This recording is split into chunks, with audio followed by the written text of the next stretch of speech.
What's good, y'all? Welcome to my review for The Killer, David Fincher's latest film, man. And yeah, man, like, as you guys would expect, this film is incredible. And while it's definitely not my favorite David Fincher film, it's definitely, like all his movies, it's incredible in its own right, man. And obviously, I would highly recommend it that you guys all check it out, man. Definitely go watch the movie in theaters if you can. I went to saw this movie on Netflix since there wasn't any theaters near me that had the movie. But if you guys have a theater near you that is screening The Killer, please go see this movie in theaters if you can, man. You know, David Fincher, that man, knows how to use a theatrical experience and everything, man. But and you guys know I'm always gonna be a proponent for like watching movies in theaters over streaming if you can. But yeah, man, this movie was incredible. Michael Fassbender is amazing in here, man, and this was just a meticulously just well-made film, man. But anyway, enough of me rambling. Let's just jump right in. So the movie is, of course, directed by David Fincher and stars Michael Fassbender, Sophia Charlotte, Monique Granderson,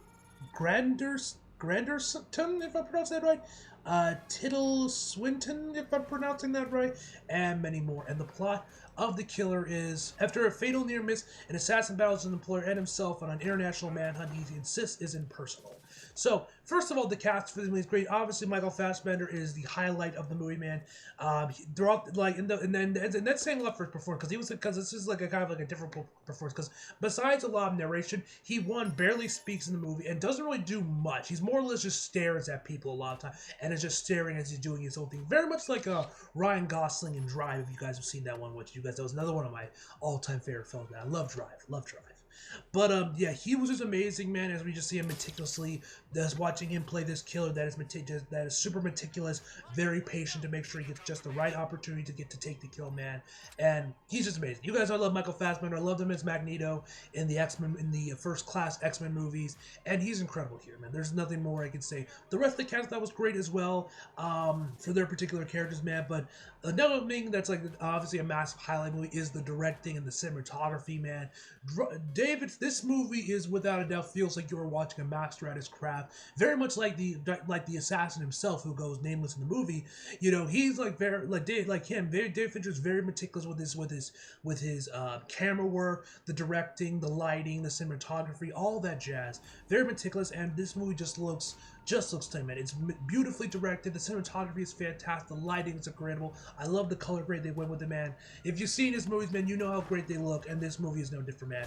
Like, there's not really much more I can say that hasn't already been said about David Fincher, man. Like, his movies just look good, man. You just know when you're watching David Fincher that it's going to be meticulously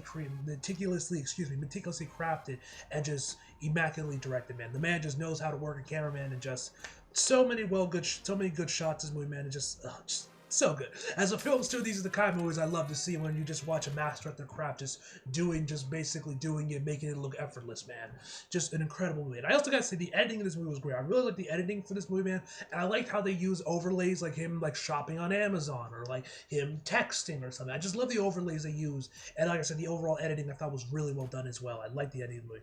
Another thing I really dug about this movie was, first of all, the sound design I thought was really good. How they showed that where you're like in his POV, you can hear the music when he's like ready to prepare for a kill or whatnot, when he has his earbuds in. But when you don't want, and you're kind of like staring at him when away from his POV, you can just hear it from like it leaking out from his earbuds, which I thought was a nice touch, man. I loved how much David Fincher uses like product placement in this movie, man. There's a lot of product placement, and some people might find that annoying or not, but I think David Fincher uses it in a really well. This once again shows just how great and amazing of a director he is, and how meticulous he is, because it isn't just, oh, here's just a bunch of random brands, because why not? But it's used to show you how the convenience of modern technology and modern accessibility, or something on the word what I'm actually thinking of. But convenience, that's what I was looking for. Convenience, like with searching stuff on Amazon or whatnot, and it can be used by a killer in order to get closer to you, to get closer to their target, to make it easier for them to get the kill. Like, he name drops Postmates and says like, oh, it's all super tough until the billionaire wants his, what was it, burned salmon on Postmates or something like that. I forget the exact line, but like stuff like that. Him going on Amazon to to get certain equipment in order to break into places and everything, man. I just thought it was really well done. I thought it was actually kind of ingenious by both David Fincher and, of course, the screenwriter for this movie, man, as well. Which I forget the dude's name, but he also worked on the screenplay for Seven as well. Although I will say Seven definitely had a way better screenplay than this movie, man. But then again, that's kind of like this kind of unfair to compare because these are like two completely different movies.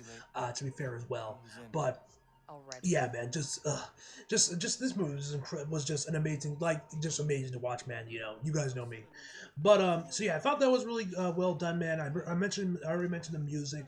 I think if there was one thing I kind of had a problem with the movie, man, is because the main thing about this movie is it's obvious it is a revenge story and about because the killer, the assassin felt he was been wrong because of what happened to a person that he is somewhat attached to, but we don't really get any sort of like backstory or insight into what is their connection, why is he connected to this person, and kind of why he is mostly attached to this and why he is going on this manhunt he is going on his employers, which I would have liked if we got some scenes, like some flashbacks, some like maybe how they first met, or just like something to build something just to build a relationship between them and the audience, so we can kind of get emotionally invested in him and see why he is why he is going on this manhunt, so we can kind of like see where it's going for and get emotionally invested into that, which the movie doesn't really do. We get like one scene and like some dialogue, but that's about it. We don't really get any sort of actual like nuance into the relationship and how they know each other, why, and why is he emotionally connected to this person, this, that, and this,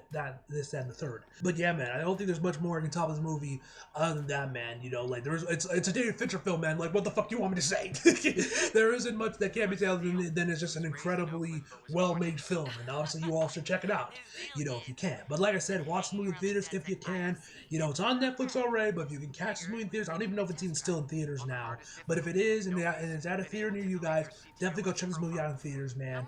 And support your local theaters, man, because God knows they need it. But yeah, man, overall my final verdict for the killer is going to be a 9.5 out of 10. Also, I love the poster. Love the poster. It's nice to see where we get a poster that's reminiscent of old school posters from like the 50s and the 60s, that's like more painted rather than like a bunch of floating heads or whatever. Those plans can work too, but there's something nice. There's something I don't know, classy or old school, I don't know. Just feels right when you ever see a poster and it's like more of like a painting or like some sort of like an artist drawing it rather than just, floating heads or whatnot, man. It's always nice when you get those kind of posters in movies nowadays. So the poster this movie is also incredible, so I love the poster. But yeah, man, as always, your thoughts below leave thoughts below in the comments, guys, if you thought of the movie. And yeah, and overall my final verdict, I forgot to mention my final verdict. My final verdict for the movie is going to be a 9.5 out of 10, guys. Hope you guys enjoyed the video. You like if you did, subscribe if you're new. Follow me on my socials if you feel like it. Links to the box below, and it's always come back for more. See you guys next time.